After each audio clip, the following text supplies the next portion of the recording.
আসসালামু আলাইকুম প্রিয় শিক্ষার্থী বন্ধুরা, তোমরা কেমন আছো? নিশ্চয়ই ভালো আছো। পৌরনীতি ও সুশাসন ক্লাসে তোমাদেরকে স্বাগতম। প্রিয় শিক্ষার্থী বন্ধুরা, আজ আমি পৌরনীতি ও সুশাসন দ্বিতীয় পত্রের প্রথম অধ্যায় থেকে একটি বিষয় নিয়ে তোমাদের সাথে আলাপ করব। তোমরা ধৈর্য সহকারে আমার আজকের এই আলোচনাটি শুনবে এই প্রত্যাশা করছি। আমি বি.এম. ইউসুফ আলী, প্রভাষক, রাষ্ট্রবিজ্ঞান, Kamalapur school and college, Sabujbagh, Dhaka. চলো এই পর্যায়ে আমরা কয়েকটি ছবি দেখি।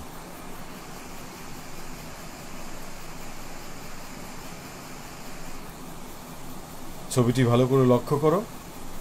তোমরা কি ছবির ব্যক্তিটিকে চিনতে পেরেছ? দেখি ওনার নাম কি। Edwin Samuel Montague.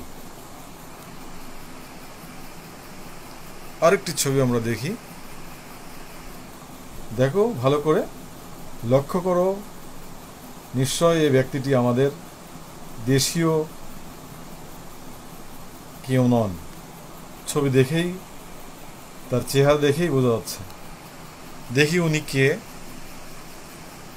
ফ্রেডারিক জন থ্রেসিয়ার সেন্সফোর্ড। প্রিয় শিক্ষার্থী বন্ধুরা, তোমরা এতক্ষণে বুঝে গেছো আজকে আমাদের আলোচ্য বিষয় কি হতে পারে। আমাদের আজকের পাঠ মন্টেগু সেন্সফোর্ড সংস্কার আইন 1919 সাল। আমি আবারও বলছি, মন্টেগু সেন্সফোর্ড সংস্কার আইন 1919 সাল। প্রিয় শিক্ষার্থী বন্ধুরা, এটাকে আমরা 1919 সালের ভারত শাসন আইন হিসেবেও অভিহিত করি। 1919 সালের ভারত শাসন আইন হিসেবেও আমরা অভিহিত করে থাকি। প্রিয় শিক্ষার্থী বন্ধুরা,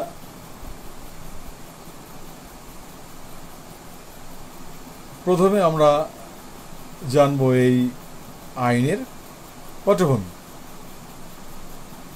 1919 সালের ভারত শাসন আইনের পটভূমি। প্রিয় শিক্ষার্থী বন্ধুরা, 1909 সালের মরলেমিন্টো সংস্কার আইন প্রবর্তন করা হয়। তাতে ভারতবাসীর দাবি দেওয়া পূরণ না হয়। ভারতবাসীরা অত্যন্ত ক্ষুব্ধ হয়। এদিকে 1914 সালে প্রথম বিশ্বযুদ্ধ শুরু হলে ব্রিটিশ সরকার ভারতীয়দের সাহায্য সহযোগিতা কামনা করে। ভারতে তখন চলছিল স্বায়ত্ত শাসনের আন্দোলন। স্বায়ত্ত শাসনের অঙ্গীকার এর বিনিময়ে ভারতবাসী প্রথম বিশ্বযুদ্ধে ব্রিটিশ সরকারকে সহযোগিতা করার প্রতিশ্রুতি প্রদান করে।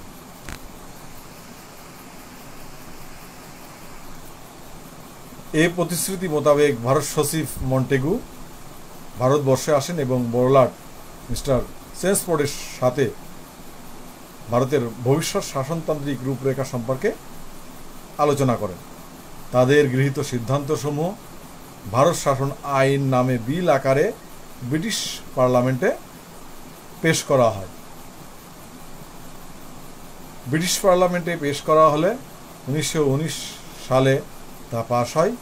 এই আইনকে 1919 সালের ভারত শাসন আইন বা মন্টেগু সেন্সফোর্ড সংস্কার আইন বলা হয়।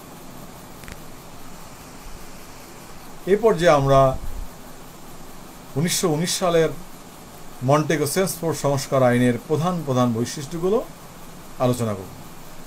1919 সালের ভারত শাসন আইন বা মন্টেগু সেন্সফোর্ড সংস্কার আইনের প্রধান প্রধান বৈশিষ্ট্য এখন আমরা তোমাদের সাথে আলোচনা করব।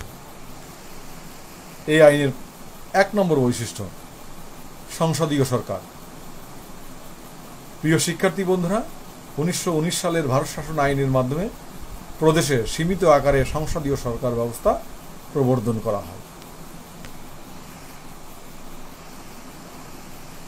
2 নম্বর বৈশিষ্ট্য, পৃথক নির্বাচন ব্যবস্থা প্রবর্তন। এই আইনে ভারতে বিভিন্ন সংখ্যালঘু সম্প্রদায়ের জন্য পৃথক নির্বাচন ব্যবস্থা গৃহীত হয়। অর্থাৎ সংখ্যালঘু সম্প্রদায়ের জন্য পৃথক নির্বাচন ব্যবস্থা গৃহীত হয়। 3 নম্বর, দ্বিকক্ষ বিশিষ্ট আইনসভা। 1919 সালের মন্টেগো সেন্সফোর্ড সংস্কার আইনে দ্বিকক্ষ বিশিষ্ট কেন্দ্রীয় আইন পরিষদ সৃষ্টি করা হয়। উচ্চ কক্ষের নাম রাজ্যসভা বা রাষ্ট্রীয় সভা, নিম্ন কক্ষের নাম ব্যবস্থাপক সভা। আমরা আবারও বলছি, উচ্চ কক্ষের নাম রাজ্যসভা বা রাষ্ট্রীয় সভা, নিম্ন কক্ষের নাম ব্যবস্থাপক সভা। প্রদেশে দ্বৈত শাসন। 1919 সালের ভারত শাসন আইনে মাধ্যমে প্রদেশে দ্বৈত শাসন ব্যবস্থা প্রবর্তন করা হয়। আসলে 1919 সালের এই মন্টেগো সেন্সফোর্ড সংস্কার আইনের গুরুত্বপূর্ণ বৈশিষ্ট্য হচ্ছে প্রদেশে দ্বৈত শাসন ব্যবস্থা প্রবর্তন। এই দ্বৈত শাসন ব্যবস্থা অনুযায়ী প্রাদেশিক বিষয়গুলোকে 2টি শ্রেণীতে বিভক্ত করা হয়, যেমন হস্তান্তরিত বিষয় এবং 2 হচ্ছে সংরক্ষিত বিষয়। হস্তান্তরিত বিষয়গুলো ছিল যেমন শিক্ষা, স্বাস্থ্য, কৃষি, স্থানীয় শাসন ইত্যাদি। এই বিষয়গুলো গভর্নর এবং প্রাদেশিক মন্ত্রিসভা যৌথভাবে পরিচালনা করতেন। আর সংরক্ষিত বিষয়গুলো ছিল আইন শৃঙ্খলা রক্ষা, বিচার, পুলিশ এবং অর্থ ইত্যাদি। এই বিষয়গুলো কেবল গভর্নর এবং তার শাসন পরিষদের নেতৃত্বে পরিচালিত হতো। এইভাবে প্রাদেশিক শাসন সংক্রান্ত বিষয়গুলোকে 2 ভাগে বিভক্ত করাই একে দ্বৈত শাসন বলে অভিহিত করা। তাহলে আমরা দ্বৈত শাসন কেন বলছি? প্রাদেশিক যে ক্ষমতা, প্রাদেশিক সরকারের যে ক্ষমতা, সেটাকে 2টা ভাগে ভাগ করা হয়। এই 2 ভাগে বিভক্ত করাকেই দ্বৈত শাসন বলে। সেই 2টা ভাগ কি ছিল? একটা ছিল হস্তান্তরিত বিষয়, আর একটি ছিল সংরক্ষিত বিষয়। এই হস্তান্তরিত বিষয় গভর্নর ও প্রাদেশিক মন্ত্রিসভা যৌথভাবে পরিচালনা করতেন, আর সংরক্ষিত বিষয় গভর্নর এবং তার শাসন পরিষদ এটা পরিচালনা করতেন। এইভাবে প্রাদেশিক শাসন সংক্রান্ত বিষয়গুলোকে 2 ভাগে বিভক্ত করাই একে দ্বৈত শাসন বলে অভিহিত করা হয়। অনেক সময় কোশ্চেন আসে, দ্বৈত শাসন কাকে বলে? 5 নম্বর, প্রাদেশিক স্বায়ত্তশাসন। 1919 সালের ভারত শাসন আইনে মাধ্যমে প্রদেশগুলোতে স্বায়ত্তশাসন প্রবর্তন করা হয়। তবে গভর্নর জেনারেলের স্বৈর শাসনের কবলে প্রাদেশিক স্বায়ত্তশাসন অর্থহীন পড়ে। আসলে প্রদেশগুলোতে স্বায়ত্তশাসন ব্যবস্থা প্রবর্তন করা হলেও গভর্নর জেনারেলদের যারা ক্ষমতা আসছে পরপর, তাদের স্বৈর শাসনের কবলে প্রাদেশিক শাসন একেবারে অর্থহীন হয়ে পড়ে। 6 নম্বর, ক্ষমতার বন্টন। 1919 সালের মন্টেগো সেন্সফোর্ড সংস্কার আইনে পররাষ্ট্র, দেশ রক্ষা, যোগাযোগ, মুদ্রা ইত্যাদি বিষয় কেন্দ্রীয় সরকারের হাতে ন্যস্ত করা হয়। আর কম গুরুত্বপূর্ণ বিষয়গুলো যেমন স্থানীয় শাসন, জনস্বাস্থ্য, পূর্ত, শিল্প, আইন শৃঙ্খলা ইত্যাদি প্রাদেশিক সরকারের দায়িত্বে পরিচালিত হতো। তাহলে গুরুত্বপূর্ণ বিষয়গুলো কেন্দ্রীয় সরকারের হাতে দেওয়া হয়, আর কম গুরুত্বপূর্ণ বিষয়গুলো প্রাদেশিক সরকারের হাতে ন্যস্ত করা হয়। 7 নম্বর, গভর্নর জেনারেলের ক্ষমতা বৃদ্ধি।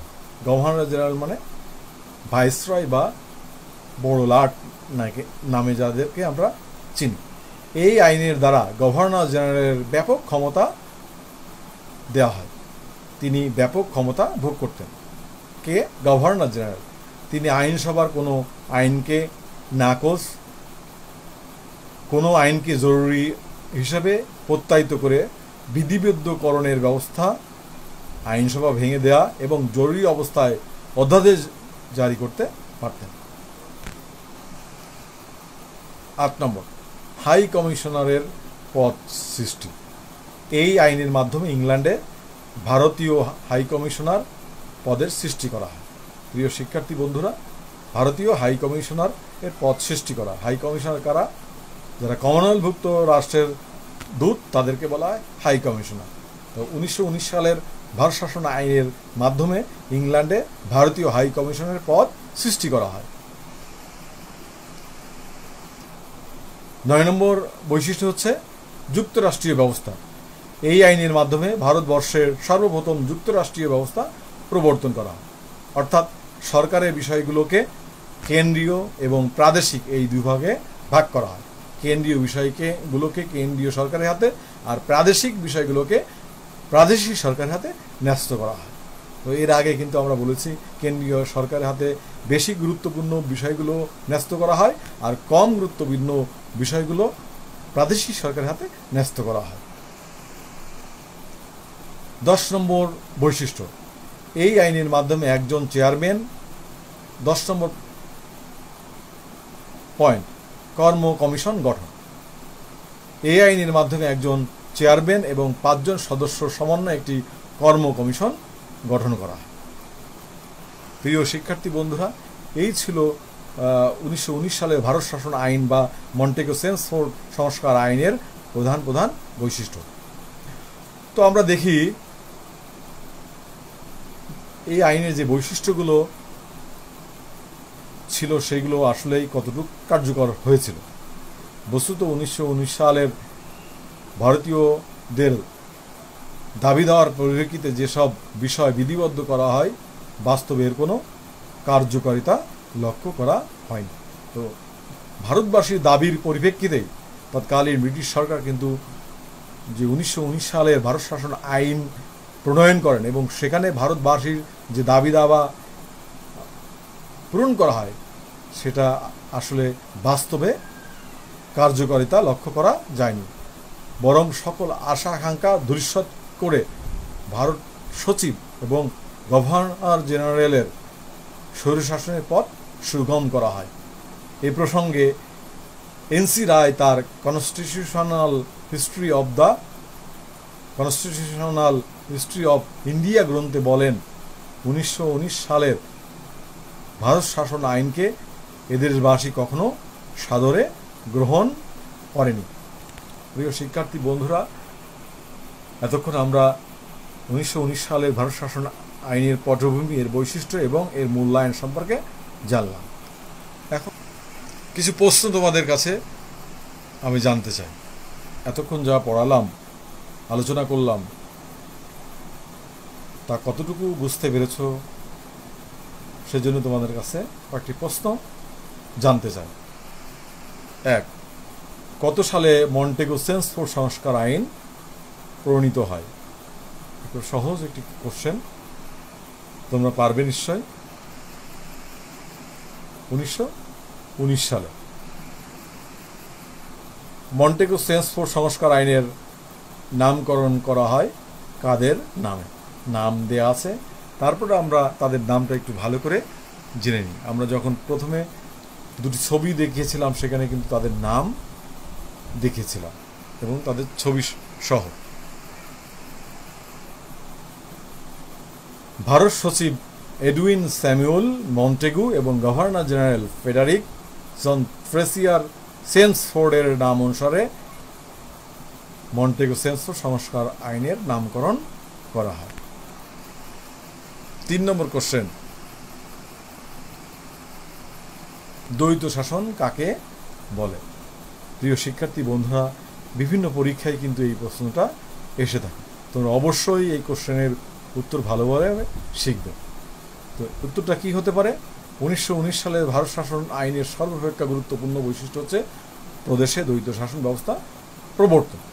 প্রাদেশিক বিষয়গুলোকে 2টি ভাগে ভাগ করা হয়, যেমন ক হস্তান্তরিত বিষয়, খ সংরক্ষিত বিষয়। হস্তান্তরিত বিষয়গুলো ছিল যেমন শিক্ষা, স্বাস্থ্য, কৃষি, শিল্প, স্থানীয় শাসন ইত্যাদি। এই বিষয়গুলো গভর্নর এবং প্রাদেশিক মন্ত্রিসভা যৌথভাবে পরিচালনা করতেন। অপরদিকে সংরক্ষিত বিষয় ছিল যেমন আইন শৃঙ্খলা, বিচার, পুলিশ এবং অর্থ ইত্যাদি। এই বিষয়গুলো কেবল গভর্নর এবং তার শাসন পরিষদের নেতৃত্বে পরিচালিত হতো। এভাবে প্রাদেশিক শাসন সংক্রান্ত বিষয়গুলোকে 2 ভাগে বিভক্ত করা একে দ্বৈত শাসন বলে অভিহিত করা হয়। সংক্ষেপে যদি বলি, 1919 সালে ভারত শাসন আইনে প্রাদেশিক শাসন সংক্রান্ত বিষয়গুলোকে 2 ভাগে বিভক্ত করা হয়, এই জন্য একে দ্বৈত শাসন বলে অভিহিত করা হয়। তো আমরা একেবারে আলোচনার শেষ পর্যায়ে চলে এসেছি বন্ধুরা। এখন তোমরা একটা বাড়ির কাজ খাতায় লিখে নাও। বাড়ির কাজটি হচ্ছে মন্টেগু সেন্সফোর্ড সংস্কার আইনের প্রধান বৈশিষ্ট্যগুলো লিখো। আমি আবারও বলছি, মন্টেগু সেন্সফোর্ড সংস্কার আইনের প্রধান বৈশিষ্ট্যগুলো লিখো। তো প্রিয় শিক্ষার্থী বন্ধুরা, তোমরা আমার এই বাড়ির কাজটি যথাযথভাবে করে আমার মেসেঞ্জারে পাঠিয়ে দিবে এই প্রত্যাশা করছি। তোমরা সবাই ভালো থেকো। আল্লাহ হাফেজ। সবাইকে আবারও ধন্যবাদ জানিয়ে আমি আজকের ক্লাস এখানেই শেষ করছি।